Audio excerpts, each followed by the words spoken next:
খাগড়াছড়ির দীঘিনালা উপজেলায় টানা ২৪ ঘন্টারও বেশি সময় ধরে বিদ্যুৎ সংযোগ বিচ্ছিন্ন থাকায় জনজীবনে নেমে এসেছে চরম দুর্ভোগ। বিদ্যুৎ না থাকায় উপজেলার স্কুল, কলেজ, স্বাস্থ্যসেবা, ব্যবসা বাণিজ্য ও ব্যাংকিং কার্যক্রম কার্যত অচল হয়ে পড়েছে। এমনকি দীঘিনালা বিদ্যুৎ স্টেশন থেকে বিদ্যুৎ পেয়ে আসা সাজিক পর্যটন কেন্দ্রেও বিদ্যুৎ সরবরাহ বন্ধ রয়েছে। বিদ্যুৎ পরিস্থিতি জানতে গিয়ে দীঘিনালা বিদ্যুৎ অফিসে গেলে সেখানে দায়িত্বে থাকা প্রকৌশলীকে পাওয়া যায়নি, তার অফিস কক্ষ বন্ধ ছিল। পরে উপসহকারী প্রকৌশলী উজ্জ্বল হোসেনের সঙ্গে যোগাযোগ করা হলে তিনি সাংবাদিকদের কোনো বক্তব্য দিতে অনীহা প্রকাশ করেন। বিষয়টি নিয়ে স্থানীয়দের মাঝে চরম অসন্তোষ দেখা দিয়েছে। তারা বলেছেন, দায়িত্বপ্রাপ্ত কর্মকর্তাদের এ ধরনের নীরবতা ও অসহযোগিতার কারণে দুর্ভোগ আরও বেড়ে যাচ্ছে।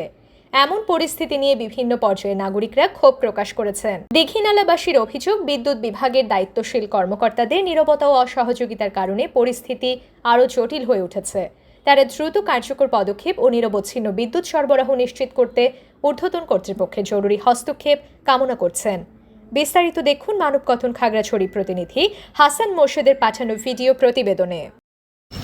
আমাদের এখানে 24 ঘন্টার বেশি কারেন্ট নাই, বিদ্যুৎ নাই, এবং আমাদেরকে বিদ্যুৎ অফিস থেকেও জানানো হয় নাই বিদ্যুৎ কেন নাই। আমরা বাজারে যারা ব্যবসায়ী আছি সবাই এটা নিয়ে দুর্ভোগে আছি। বিদ্যুৎ অফিস দীঘিনালা উপজেলার পিডিবি থেকে কোনো নোটিশ বা কোনো মাইকিং তারা করে নাই। তা আমরা এটার একটা সমাধান চাই।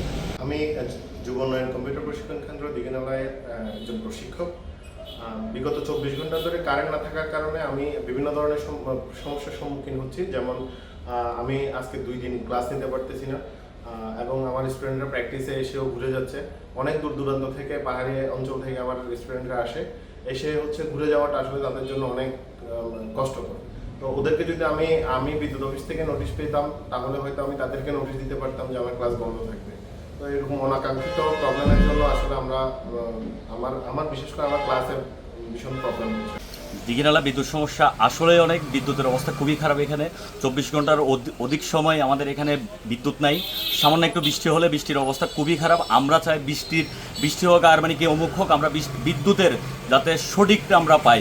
এখানে বিদ্যুতের জন্য আমাদের ব্যবসা বাণিজ্য অচল অবস্থায় আছে। বিদ্যুৎ সমস্যাটা যাতে অতি দ্রুত একটা সমাধান হয় সেজন্য আমি জোর দাবি জানাচ্ছি। নোটিশ দেওয়া হয় নাই। আমরা গতকালকেও 11টার থেকে আমরা এক নাগারে জেনারেটর দিয়ে আমাদের কার্যক্রম চালিয়েছি। আজকেও একই অবস্থা। আমাদের জেনারেটর দিয়ে আমরা যতটুকু পারতেছি আমরা আমাদের কার্যক্রম চালিয়ে যাচ্ছি। তো 24 ঘন্টা আসলে ইলেকট্রিসিটি ছিল না ঘন্টার জন্য, এটা আমি শুনেছি এবং আমি আসলে নিজেও ভুক্তভোগী। তো আমি তাদের সাথে বিদ্যুতের যারা কর্মকর্তা আছে তাদের সাথে আমার কথা হয়েছে, তারা কাজ করছে।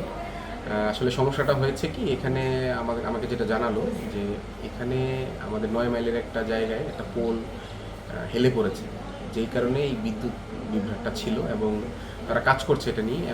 আবার আরেকটা সমস্যা, যেহেতু এখন আমাদের বৃষ্টি বাদলের দিন, এখন আমাদের সাজেক লাইনে, যেহেতু লাইনটা আমাদের সাজেক পর্যন্ত গিয়েছে, তো সাজেক লাইনে একটু সমস্যা হয়েছে, যেই কারণে ওদের সব জায়গায় আসলে ইলেকট্রিসিটি একসাথে কন্টিনিউ করতে একটু সমস্যা হয়ে যাচ্ছে। বাট কাজ করছে, আমাকে যেটা জানালো তারা কাজ করছে, হয়তো বা আমরা দুপুরের মধ্যে আবার লাইন পেয়ে যাবো আর কি।